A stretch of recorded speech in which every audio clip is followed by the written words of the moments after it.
후쿠시마 원전 오염수가 오염수인지 처리수인지 핵 폐기물인지 구분도 할 줄 모르는 과학적 문맹이 집권당의 대권 주자였고 야당 대표를 한다는 것이 대한민국 국격에 맞는 것인지 부끄러울 뿐입니다.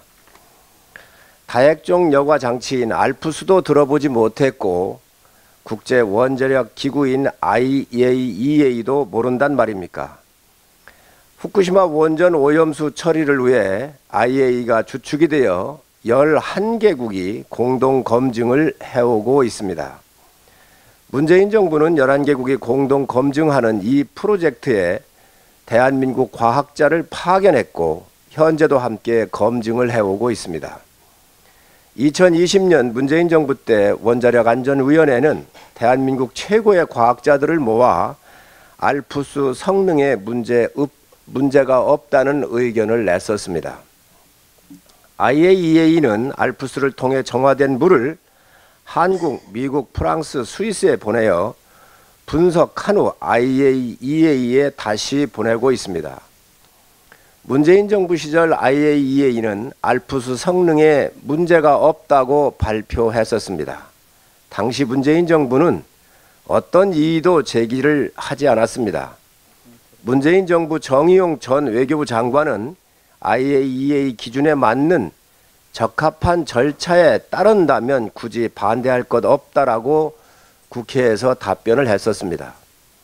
문재인 정부가 해왔던 것을 윤석열 정부가 승계하여 좀 더 촘촘히 따지고 점검하고 있는 상황입니다.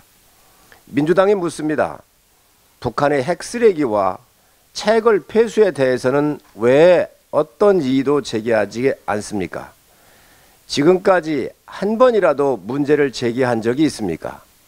북한의 황해도 평산 우라늄 광산은 세계에서 가장 큰 우라늄 광산 중에 하나입니다.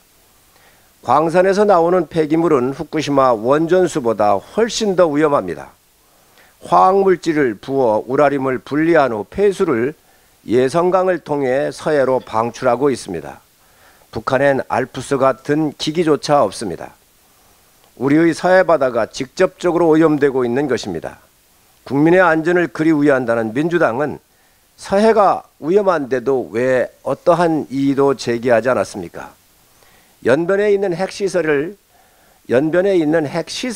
재처리 후 액체 및 고체 방사성 폐기물에 대해 관리 부실로 입게되는 엄청난 방사능 오염에 대해 민주당이 한마디라도 지적한 적이 있습니까? 윤석열 정부는 일본의 오염수 처리에 대해 더 꼼꼼히 챙기고 국민의 안전과 어민 보호를 최우선으로 하고 있습니다. 이재명 대표의 말은 과학적 근거나 수치도 없는 막연한 공포와 선동에 집중이 되어 있습니다. 제2의 광우병 사태를 통해 자신의 사법 리스크를 덮어보려는 조급함의 발로입니다. 이재명 대표의 후쿠시마 공포 조장은 어민들의 소득 감소로 이어질 수도 있습니다. 지금까지 일본에서 수입한 물고기나 우리 근해에서 잡힌 물고기 그리고 동해와 서해, 남해에서 채수한 물에서 방사능이 검출한 적이 있습니까? 국민들이 불안해하고 어민들이 망연자실해하고 있습니다. 이재명 대표와 민주당은 어민들이 입게 될 피해에 대해서 책임을 지시기 바랍니다.